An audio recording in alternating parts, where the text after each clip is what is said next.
I don't know if you know this. Washington and Michigan play for the Natty tonight. They have the 2 longest winning streaks in college football.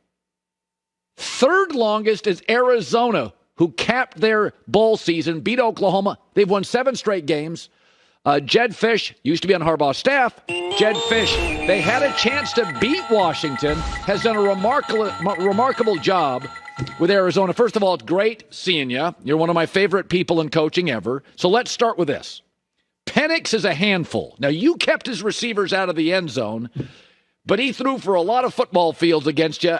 Can you slow Washington down, or do you have to live with major production from the OC, the receivers, Penix? You have to live with it. Colin, how you doing, man? It's good to see you again. And, yeah, I mean, it's a challenge. We played them twice, 2 years in a row, combined 900 yards passing in those 2 games, and it was a 49-39 game and then a 31-24 game. I mean, they're going to score points. I don't think that's the question. And I think they're going to throw the ball. They do a really good job of getting guys open. For us, we just wanted to keep them out of the end zone. We wanted to force them to run the ball in, and kept them to 31 in our game against them this year. And that was our quarterback's first start. So it was a challenge. It was a great game. But it's going to be a heck of a game tonight. I can't wait to watch it. I think he'd rather just run all night. Keep it away from Penix. You can run a little on Washington. When you know Harbaugh in these big games, does he have some tricks? Is he a different coach in big games? What do you expect? Yeah, I was with Jim for 2 years. The first 2 years in Michigan, and we played in the Citrus Bowl, and then we played in the Orange Bowl in those 2 years. He's always going to try to figure out a way to win the game. And we all do. That's kind of our job as the head coach. And he obviously knows that he'd like to control the game, control the clock, control the ball. They're built on a team that runs the ball. I would feel like they run it about 35 times and throw it 25, 28 times. I don't know the stats behind it, but watching them play, that's what it kind of feels and looks like. And that's what Jim's going to want to do this game for sure. Keep it out of Penix's hands, see if they can out-physical him, see if they can run downhill at him, and then there'll be some trick plays, though. I promise that. Well, I guarantee we'll see some trick plays out of Michigan. Can you run on Washington? Could it be the kind of game where it works for Michigan? You guys try to run on them. I think a lot of people have tried to run on Washington. Do you think Michigan would have success? Yeah, I think you tell yourself going to the game, that's what you got to do. We ran the ball for like 110 yards against them. Which I think Michigan's going to probably try to get to 150, 175 rushing. That's going to be their goal. And, they're hard to run on. A lot of times it's because they've gotten leads in games. Yeah. And people have felt the need to throw it, or you convince yourself going into the game. You say, hey, I got to throw the ball because I'm not going to have to. It's going to be a track meet. Jim won't take that mentality. They'll run the ball on them. I think they will, yeah. So Arizona on a 7-game winning streak, one of the sharp offensive guys in the country, Jedd Fisch. Jim's different. He's beyond committed. He's a disruptor. If it's just about money, and he moves to California and takes the Chargers job, as you know, California takes half of it anyway. So his home will cost twice. That won't be it. That won't be the sales pitch. Can you see Jim winning a natty and saying, I'm done with this NCAA booster nonsense? Could you see that? I think it wouldn't be about the NCAA booster stuff. I don't think it'll be about some of the stuff that he went through this year, even the sign stealing stuff that he had to deal with. I think the only reason why Jim would go be a head coach in the NFL next is he would have it checked off. Like, Jim's the most competitive guy any of us know. And when you're a guy that's uber competitive and you've played in the Super Bowl and you didn't win the Super Bowl when you were at San Francisco, and there's a chance his brother might win a second one this year in Baltimore, I think Jim would say, hey, if I could win the national championship, I could be like Jimmy Johnson, Barry Switzer. It doesn't happen very often of guys that win national championships and Super Bowls.